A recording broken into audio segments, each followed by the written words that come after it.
In the frozen silence of Silver Hollow, a battle-worn veteran named Logan Hale thought he'd left all wars behind.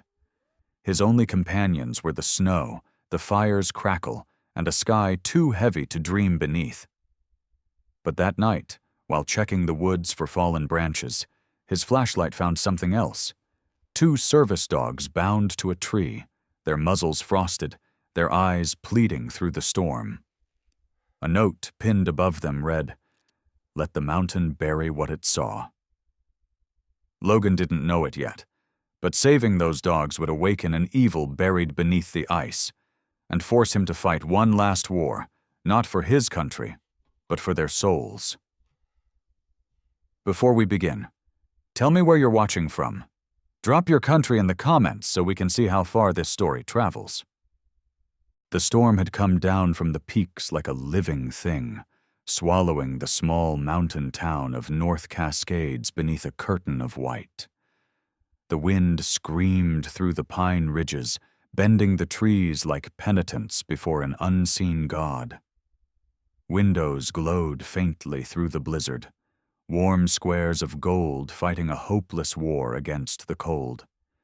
Most of the townsfolk had gone to ground long before nightfall, but at the far edge of the valley, beyond where the road turned to ice and the power lines ended, one man still moved beneath the storm. His name was Logan Hale, age 45, a former Army medic who had spent more nights in sandstorms than in beds. He had come to this place, this broken cabin of cedar and stone, to escape the noise of the world. The years had carved him into something lean and wary. 6 feet of quiet endurance, his face lined and rough-hewn, framed by dark blonde stubble that never quite left his jaw. His eyes, pale gray like morning frost, carried the distance of a man who had seen more than he cared to remember. A long, jagged scar crossed his left forearm, the souvenir of a convoy ambush years ago in Helmand Province. He walked with the deliberate calm of someone who no longer hurried for anything, except mercy. That night, the snow came thicker, erasing the trail back to town.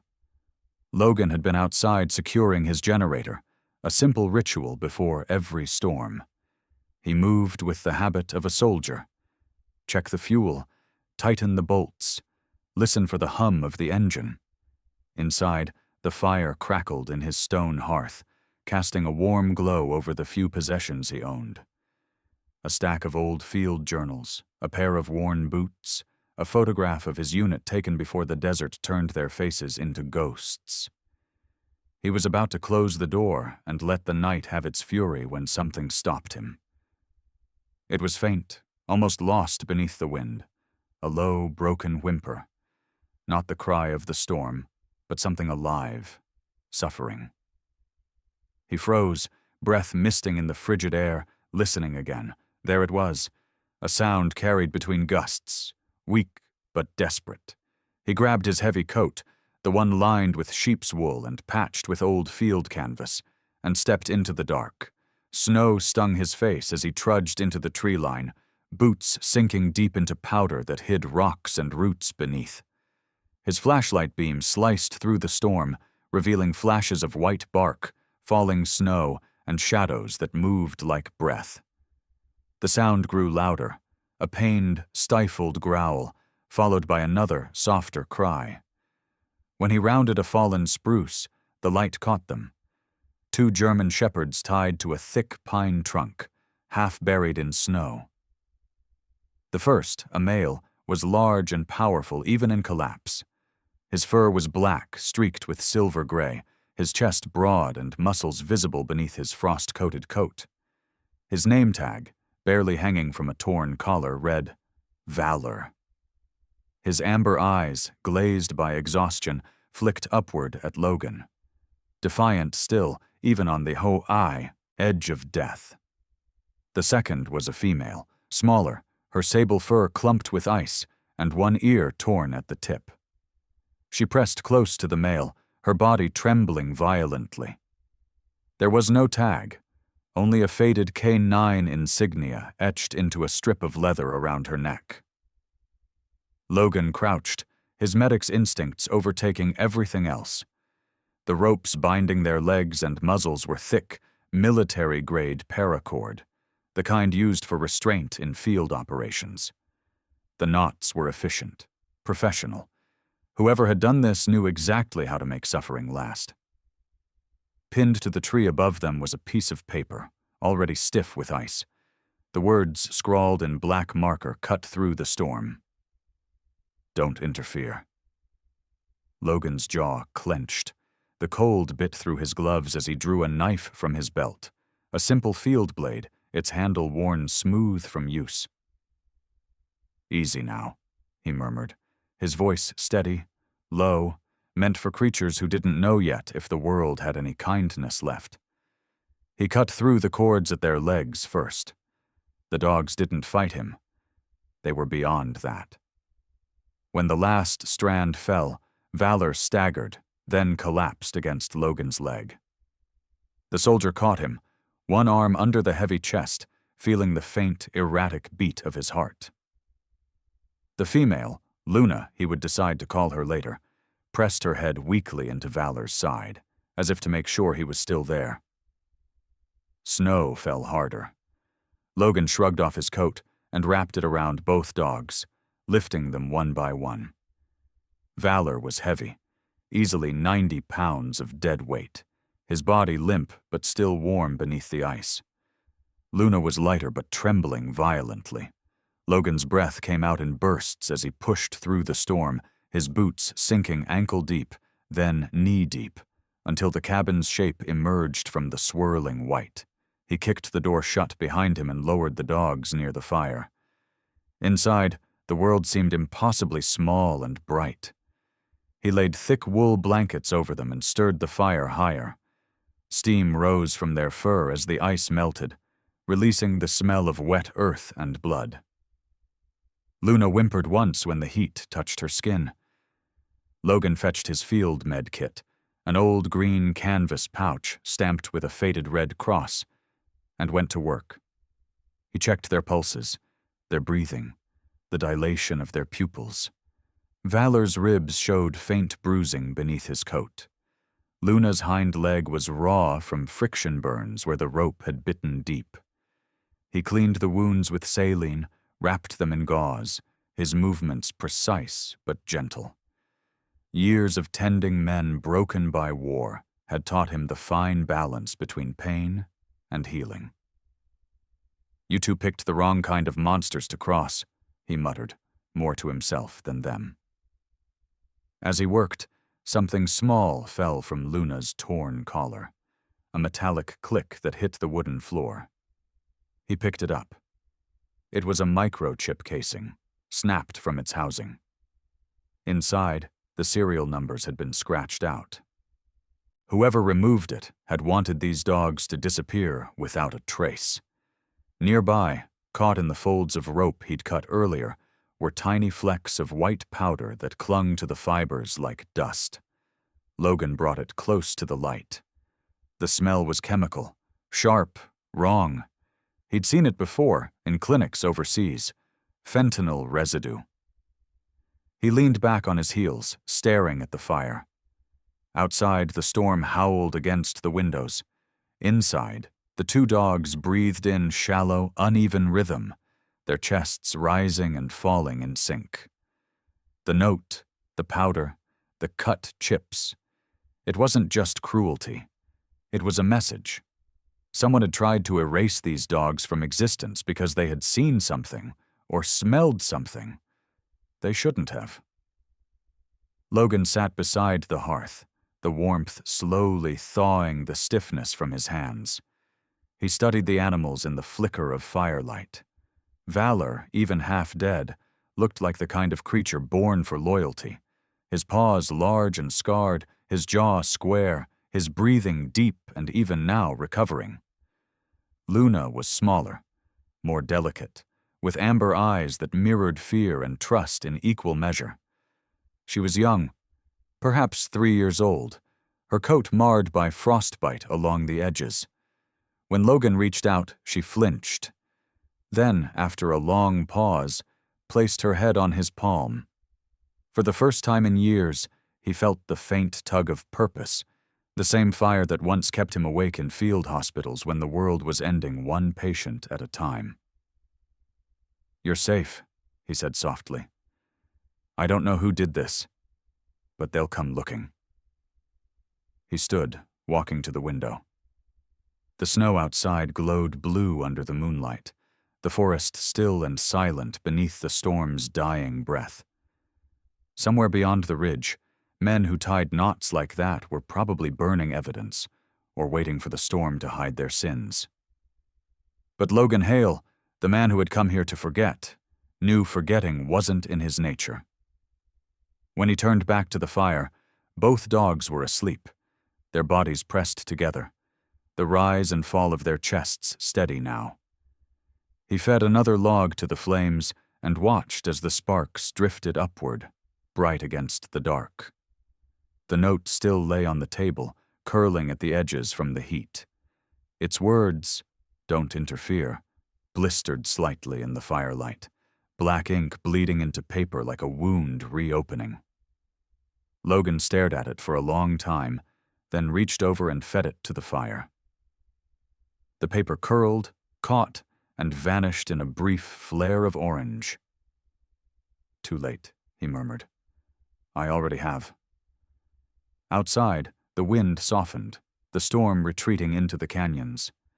Inside the cabin, the ex-soldier sat watch over his two new charges as dawn hinted faintly beyond the snow-choked window, a pale promise of light over a land that had forgotten warmth. The second night in Green Widow Cabin was colder than the first. The rain had passed, but the mist clung to the forest like a stubborn ghost, swallowing the moonlight before it could reach the ground.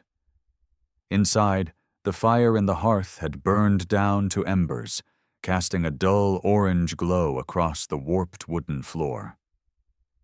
Caleb lay half awake in his sleeping bag, listening to the house breathe. The sound was subtle at first, a faint rhythm of water dropping somewhere in the dark. Tack, tack, tack, measured and deliberate like a heartbeat that didn't belong to any living thing. Echo stirred beside him, lifting his head from his paws. The German shepherd's ears pricked forward, muscles tensing under his silvery black coat. He gave a low, uneasy rumble, not fear, not warning, something closer to confusion. Caleb rolled over, rubbing his eyes. "It's just condensation, boy," he muttered, voice hoarse from disuse. But even as he said it, the sound changed. The steady dripping slowed, then began again from a different corner of the cabin. Caleb sat up and turned on the small camping lantern beside him. Its harsh white light scattered shadows across the walls. He followed the sound, his bare feet pressing against cold wood. There was no visible leak. The roof above was solid except for a few seams of damp moss glistening under the lamplight. He crouched, pressed a palm to the floorboards, and felt nothing but chill. Echo padded forward, sniffing intently, tail low but wagging in slow, uncertain sweeps. The dog's nose traced a line from the fireplace towards the center of the room, where the boards had darkened slightly from age. Echo stopped there, sat down, and looked up at Caleb with patient insistence. The dripping continued, steady and precise, like something mechanical beneath the surface. He fetched a small crowbar from his duffel bag, an old habit from years of field work where every sound could mean danger, and pried up a single plank. Beneath was only a crawl space, no more than a foot deep, full of damp earth and spider webs. The smell was stronger now, thick with mildew and the faint tang of iron. Caleb leaned closer, shining the light into the hollow. Something metallic glinted far back in the shadows. He reached in, fingers brushing cold soil until they hit metal. A nail. Bent and old. Nothing else. He exhaled sharply, frustrated. "Ghosts don't use plumbing," he murmured, setting the plank back into place. Echo didn't move. The dog's gaze had shifted toward the corner near the window, where the curtains hung limp and wet from the earlier rain. Caleb turned his light that way, half expecting to see another puddle, but the boards were dry. Then, the dripping stopped entirely.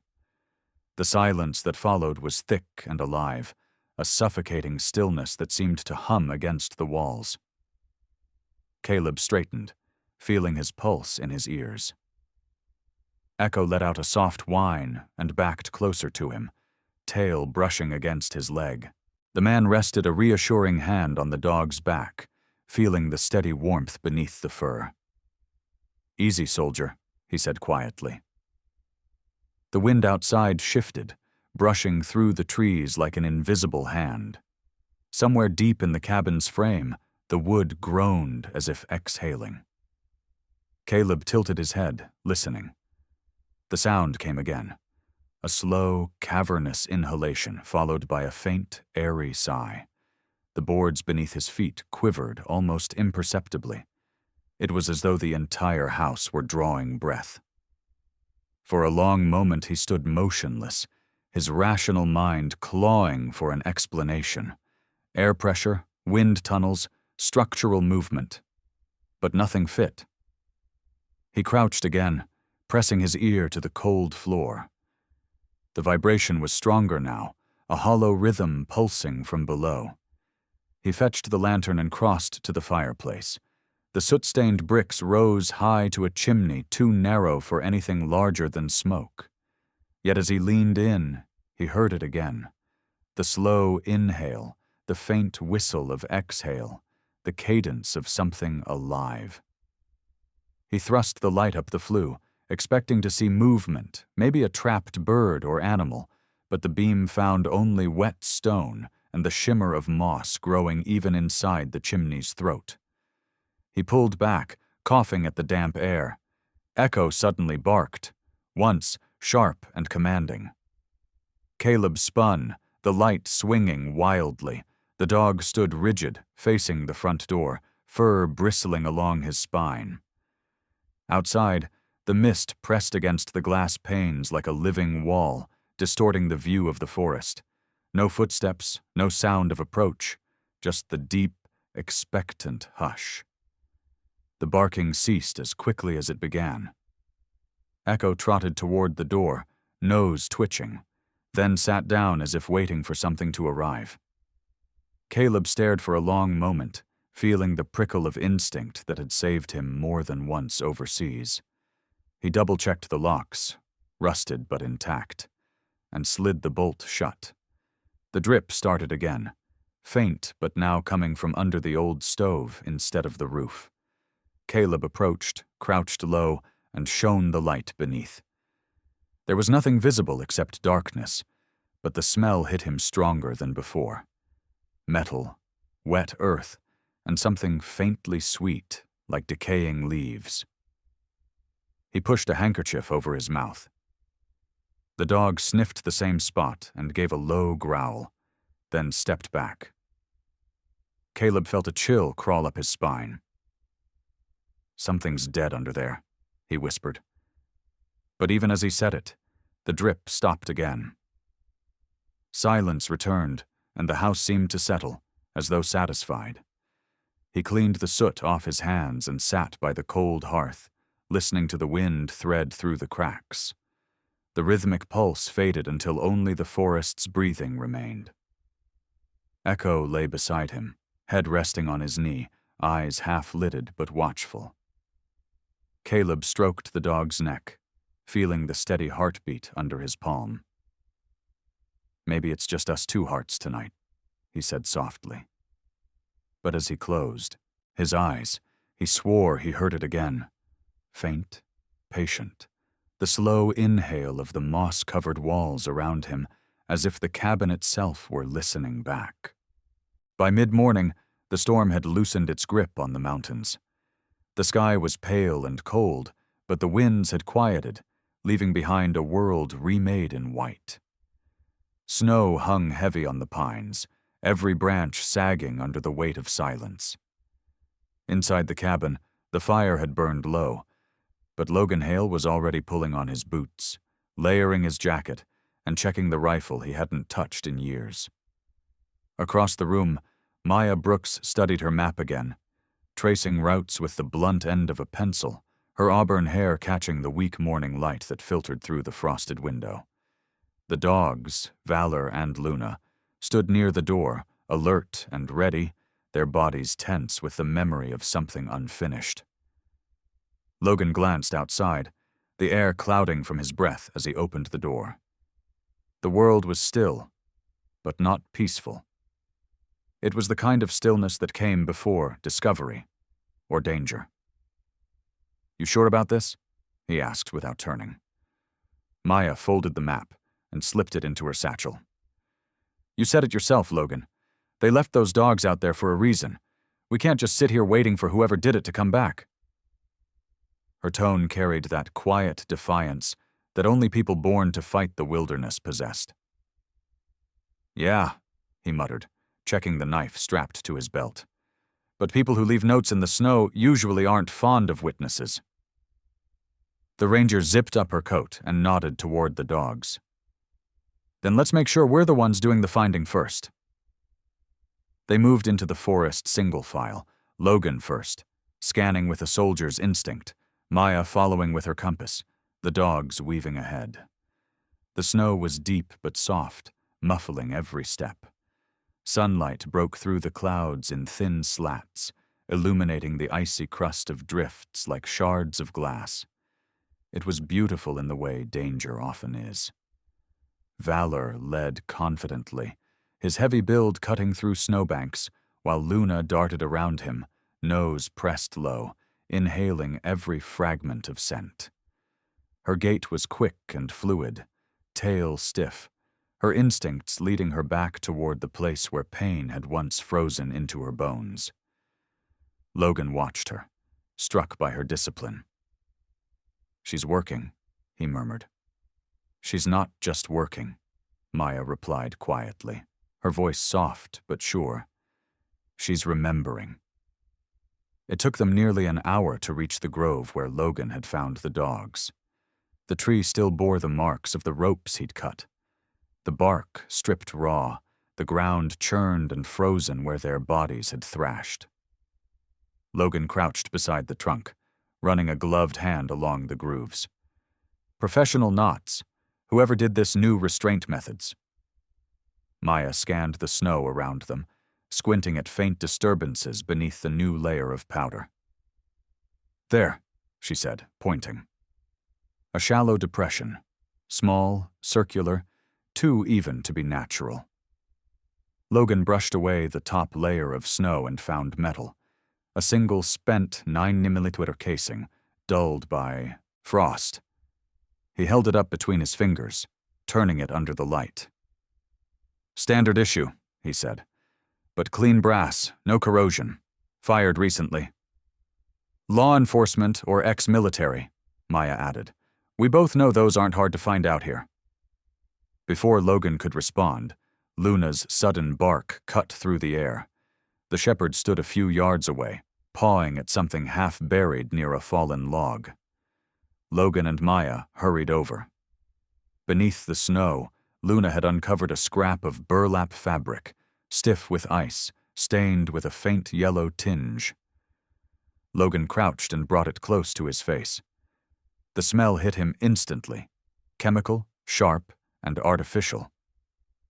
"Acetone," he muttered, frowning. "Or something worse." Maya sniffed lightly, her expression tightening. "I've smelled that near the park's northern perimeter. I thought it was old mining runoff." "Not runoff," Logan said, rubbing the fabric between his fingers. "It's chemical residue. Same scent I picked up from the ropes. They used it to handle drugs, probably fentanyl precursors." Maya looked at him, startled. "You're saying this isn't just poaching or trafficking?" He nodded grimly. "This is logistics. Someone's running a supply chain through these mountains. The dogs were K9 units. They must have stumbled onto a shipment route, and whoever's behind it wanted them silenced." She unfolded her map again, crouching in the snow. The paper was worn soft from use, its surface creased and penciled with paths, ridges, and notations in her tight handwriting. She traced a finger along one of the shaded lines. "Here's the Silver Hollow sawmill," she said. "And here's where you found them, roughly 5 miles southwest. These service roads connect to an old mine on the north face." "What kind of mine?" Logan asked. "Talc," she replied. "Abandoned 30 years ago after the company went bankrupt. It's dry, deep, and close enough to the river for water access. If someone wanted to hide an operation up here, it's perfect, and the snow keeps any aerial heat scans from picking up activity." Logan exhaled, watching the vapor dissipate. "You're telling me they're cooking product up there?" "I'm telling you," she said, folding the map again. "They're using my park as a warehouse." A long silence fell between them. Only the dogs moved, their paws crunching softly through snow. Valor nosed the tree line, sniffing at the faintest traces of oil, probably from truck tires. Luna followed, head low, tail still. The bond between them was wordless but unbreakable, their movements as synchronized as soldiers clearing a field. Logan stood, eyes scanning the horizon. "Whoever's running this must have resources, vehicles, manpower, and someone to make sure the locals look the other way." Maya glanced up sharply. "You think the authorities are involved?" He met her gaze. "You've worked the system longer than me. You tell me how a dozen trucks go unreported in a national park." Her silence was answer enough. She rose, brushing snow from her knees, her jaw set in quiet fury. "If you're right, we can't take this to the department, not yet. We need proof." "Proof gets you killed," Logan said flatly. "Doing nothing gets you the same result," she countered. The wind shifted suddenly, carrying a faint metallic rattle through the trees, chains or loose metal moving in rhythm. Valor's ears perked instantly. He growled, low and deep. Logan motioned for silence, raising a hand. They crouched together, listening. The sound came again, from the direction of the old service road Maya had marked on the map. Then, faintly, the grind of an engine trying to start. "They're close," she whispered. Logan's pulse tightened. "Back to the trees, stay low." They slipped into the dense line of pines just as a dark truck appeared through the thinning snow, tires crunching over ice. Its bed was covered by a heavy tarp, the cab unmarked. 2 men sat inside, one driving, the other smoking, his window cracked despite the cold. Through the frost, Logan caught a glimpse of their faces, hard, gaunt men with the kind of 1,000-yard stare that came from doing ugly things too long. The passenger's cheek bore an old knife scar, the kind that cut more than skin. "You know them?" he asked. Maya shook her head, but took note of the license pattern scratched crudely onto the back bumper. 3 digits, then a faint painted star. "That's the same mark I saw on one of the crates." The truck slowed, stopped briefly near the pine where the dogs had been found, then moved on toward the road north. Logan's breath clouded in the air. "They came back to check their work." "But they don't know they failed," Maya said, voice like ice. When the sound of the engine faded into the distance, Logan finally stood, his eyes tracking the line of tire grooves. "This road leads straight toward that mine you mentioned." Maya nodded, tightening her gloves. "Then that's where we start. But we go at dusk. Fewer eyes." Luna whined softly, nose pressed into the trail where the truck had been. Valor stood beside her, body rigid, ears forward. The soldier looked down at them and felt the old weight of purpose settling back on his shoulders. He wasn't just keeping strays alive anymore. He was stepping back into the world of hunters and ghosts, the kind where mercy had a cost. He looked at Maya, her green eyes bright against the snow. "If we do this, there's no turning back." She met his gaze without blinking. I stopped turning back a long time ago. As they turned towards the cabin, the clouds thickened again, promising another storm. But inside Logan's chest, the cold had broken. For the first time since the war, he felt the heat of something alive. Anger, duty, and the faint, dangerous pulse of hope. The mountain had gone quiet again, the kind of silence that pressed against the skin like cold iron. Dusk was falling, slow and bruised, the sky washed in purple and gray. Logan Hale stood outside the cabin, sleeves rolled, the breath from his lungs forming small storms in the air. He crouched by the wooden table where parts of a GPS tracker, a cracked cell phone, and 2 cheap SIM cards were spread out like relics from another war. "You sure this will work?" he asked, his voice low but steady. Maya Brooks, who was kneeling beside him, tightened the strap on Valor's new collar, a tactical weave reinforced with nylon, the tracker chip hidden under the metal buckle. Her auburn hair was tied back, her sharp green eyes reflecting the flicker of firelight from the cabin window. "It doesn't have to work perfectly," she said. "It just has to sound real long enough for them to bite." She glanced up at Logan, her expression caught somewhere between confidence and exhaustion. "You ever fake a radio intercept before?" He smirked faintly. "Lady, I used to build fake casualty reports to draw Taliban out of hiding. Compared to that, tricking a few smugglers is child's play." His fingers moved with practiced precision, slotting the SIM card into the burner phone they'd found in the woods. "We leak the message in 30 minutes, enough time for it to bounce through a couple towers before they sniff the source." Maya nodded, rolling the map flat across the table. "We make it sound like the delivery route's compromised, that another crew's planning to hijack their next shipment. They'll panic, move it somewhere else, and that's when we hit them." "And the somewhere else is that bridge you marked?" Logan asked. "Exactly." She pointed at the small red circle drawn on the paper. "The old timber bridge near Raven's Crossing. Only one access road, no side exits, and it's surrounded by deep snowbanks. If they come in heavy, they'll have to slow down, which gives us control." Logan studied the map, his jaw tightening. "Control," he repeated softly. "Funny word for what we're about to do." He turned to Luna, who was sitting near the fire, her head tilted, watching them both with those intelligent, restless eyes. The young shepherd was smaller than Valor, but quick, her sable coat glinting bronze under the lantern's light. She wagged her tail once, as if sensing something important was about to happen. "You ready, girl?" Logan said. Luna stood immediately, nose twitching.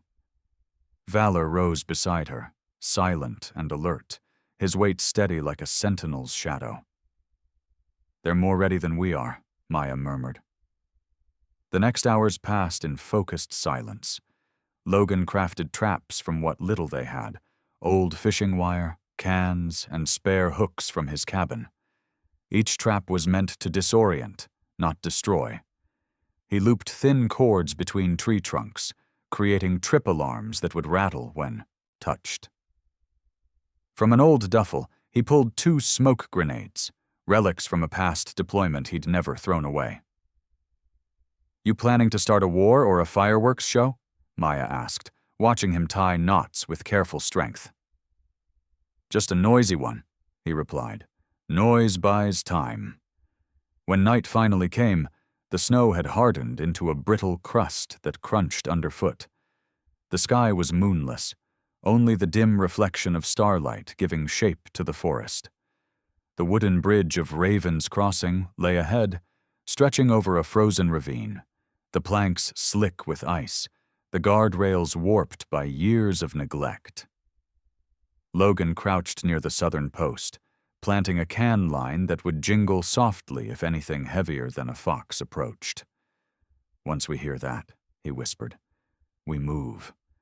Maya had parked her forest green Ranger truck a mile down the service road, positioned diagonally across the only exit. From this angle, it looked abandoned, but she'd left the key ready in the ignition and the headlights wired to flare on command. "If they try to retreat," she said, "they'll run straight into me." Logan gave a short nod. "And if things go sideways?"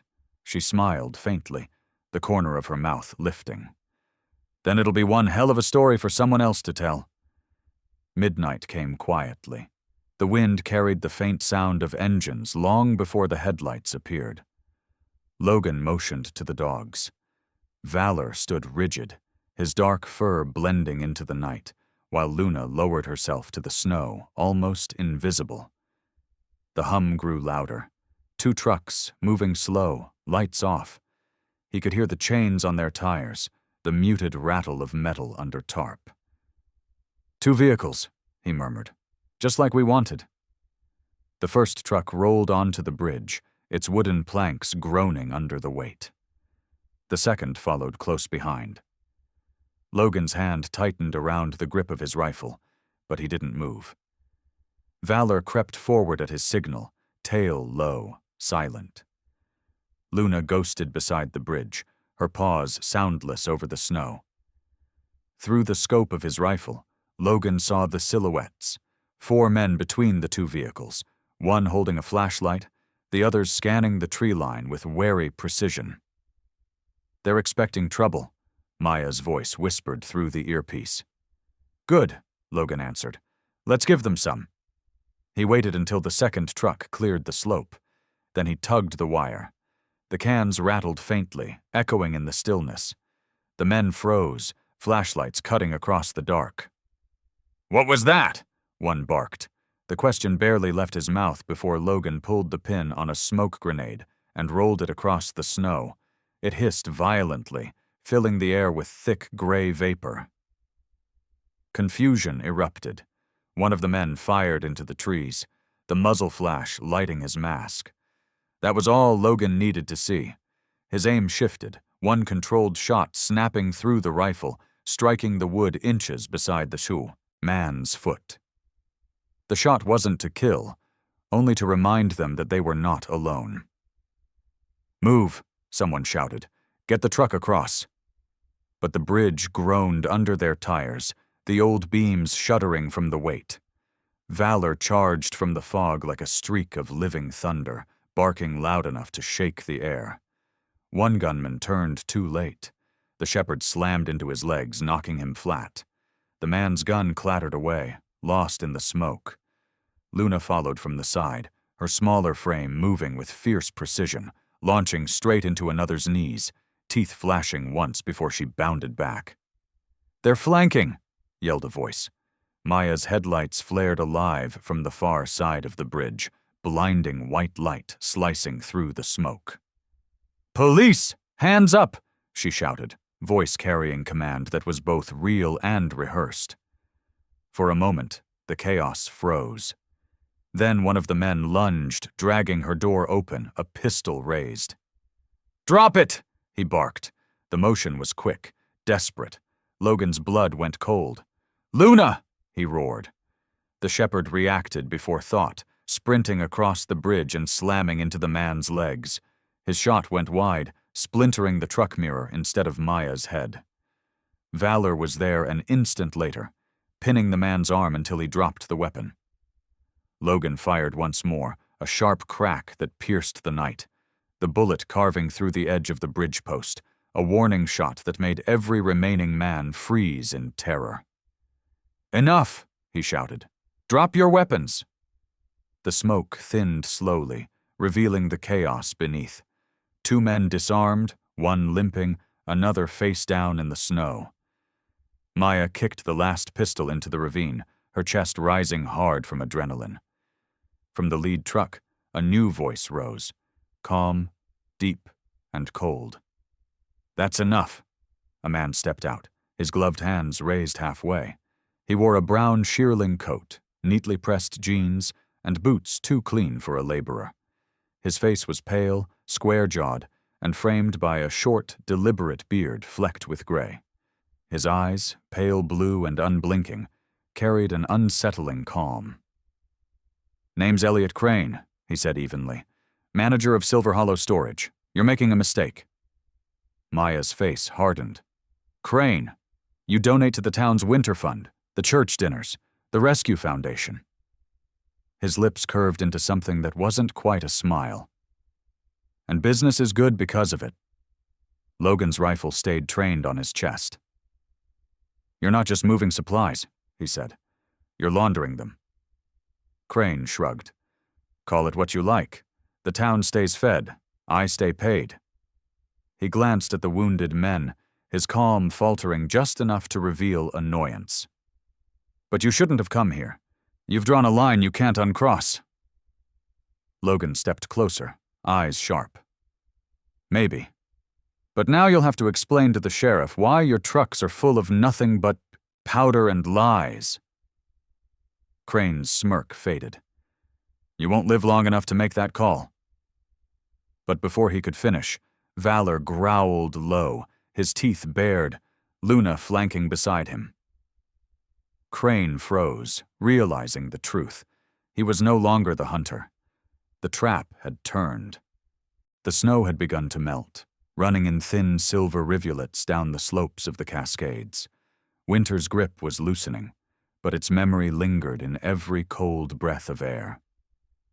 The town of Silver Hollow was quieter now, not the silence of fear, but of calm, the kind that followed a long, hard storm.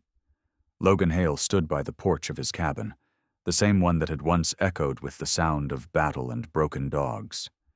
Now it hummed with life again. Valor sat near the woodpile, his thick black and gray fur gleaming in the pale sunlight, chewing triumphantly on one of Logan's wool socks as if it were a trophy. Luna lay stretched before the hearth, her sable coat brushed gold by the morning light, her scarred ear twitching whenever a bird called from the trees. Logan smiled faintly. You win again, soldier, he said to Valor, who wagged his tail but didn't release the sock. His voice carried that low warmth of a man learning to speak gently again after years of shouting over gunfire. A truck rumbled up the trail, tires crunching against the thawing dirt. Logan turned. Maya Brooks stepped out, her forest green ranger jacket crisp against the pale sky. Her hair, still that deep auburn, was tied back loosely now, strands escaping around her face as the wind teased them.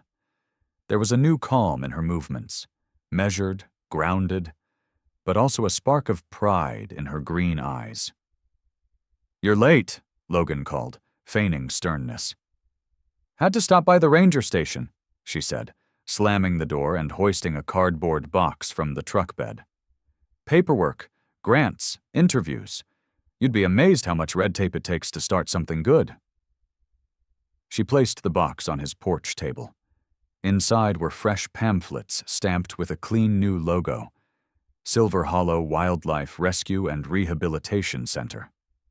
The emblem was simple, 2 German shepherds standing guard over a pine tree. Logan's eyes softened. You did it, he said quietly. No, Maya corrected, smiling. We did. The confiscated property from Crane's operation funded the center. The same man who poisoned this valley just paid to heal it. Logan chuckled, a deep sound that came rarely but stayed long. Poetic justice. Real justice, she replied, and maybe a bit of mercy, too. Her gaze wandered to the dogs. They've been approved for reinstatement. Valor and Luna are officially recognized as active service K-9s again, but I listed their secondary assignment as here. Logan arched an eyebrow. Here? Every ranger needs a base of operations, she said, grinning, and every soldier needs home leave. Luna barked softly as if understanding, then padded over to Maya, pressing her head gently against the ranger's leg. Maya knelt, rubbing behind her ear. You did good, girl. You both did. The shepherd's tail thumped twice against the porch. You sticking around for the dedication? Logan asked, leaning on the railing. Maya nodded. They're unveiling the center's sign this afternoon. Thought you might come down, say a few words. People still think you're a ghost that lives in the hills." "Good," Logan said, smirking. "Ghosts don't have to talk to reporters." She laughed, shaking her head. "Well, suit yourself. Just know the world's changing a little because of you." "Because of us," he corrected. For a while they stood together in companionable silence, watching the clouds drift above the ridgeline. The air carried the scent of pine, smoke, and something new. Life returning. Logan thought of Elliot Crane, now serving time in a federal facility. The town's papers had called it the Silver Hollow smuggling case, but the people whispered other names. The winter cleansing. The night the bridge fought back. Whatever they called it, it was over. And for once, he didn't feel haunted by what came after a fight. He felt at peace. "You ever wonder," Maya said after a moment, "if we were meant to be part of something like this? You know, second chances, clean starts?" Logan exhaled slowly. All the time. He looked out over the valley, the morning mist curling like breath around the trees. But maybe that's the point. You don't wait for peace to find you. You build it. His gaze drifted toward Valor, who had finally dropped the sock to watch a squirrel dart up a pine trunk. "And you keep it safe once you've built it." A hawk cried overhead, its wings slicing across the dawn. The dogs watched, alert but calm, their bodies still and statuesque against the snow. Maya smiled softly. "You know, for someone who claimed he was done with the world, you're getting pretty good at saving it." "Don't tell anyone," Logan replied, a rare glimmer of humor in his eyes. "It'll ruin my reputation." She stepped back toward her truck, pulling a folder from her jacket pocket. "The rescue center opens next week. You should come by. We're setting up an education program for kids. Teach them about the forest, about the dogs, about second chances." Logan hesitated, then nodded. "I'll bring the coffee." "You bring yourself," she said, giving him a knowing look before starting the engine. As the sound faded down the road, the mountain settled again. The sun climbed higher, spilling gold over the snow-laced pines. Logan turned back toward the cabin, where Luna had already curled near the fire, her breathing soft and even, and Valor was dozing with one paw draped over the stolen sock.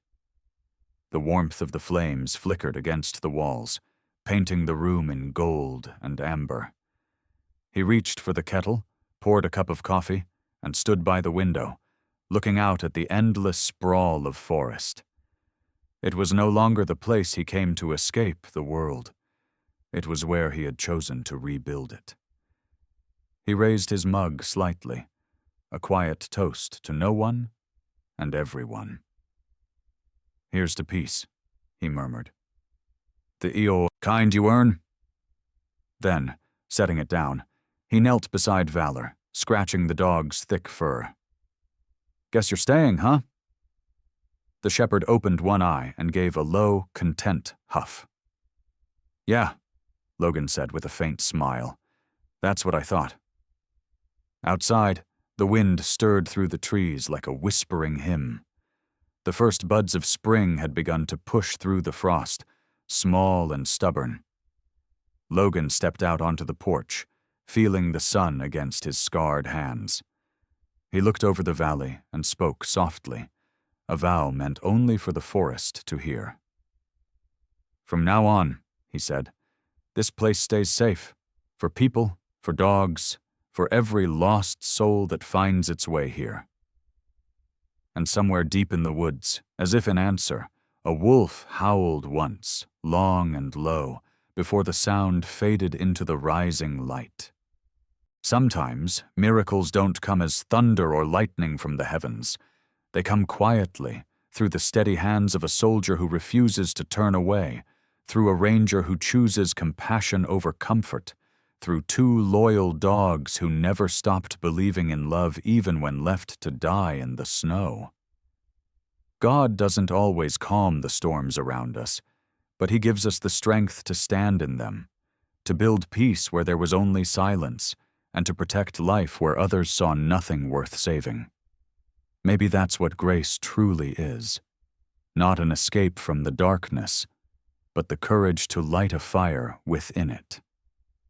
So if this story touched your heart, share it with someone who might need a reminder that faith still moves through ordinary people, that kindness is the language of heaven spoken through our actions. Leave a comment below with a prayer for the lost, the broken, and the brave. And subscribe to join us in keeping these stories of hope alive. May God bless you, protect your home, and fill your days with the quiet kind of miracles that change everything.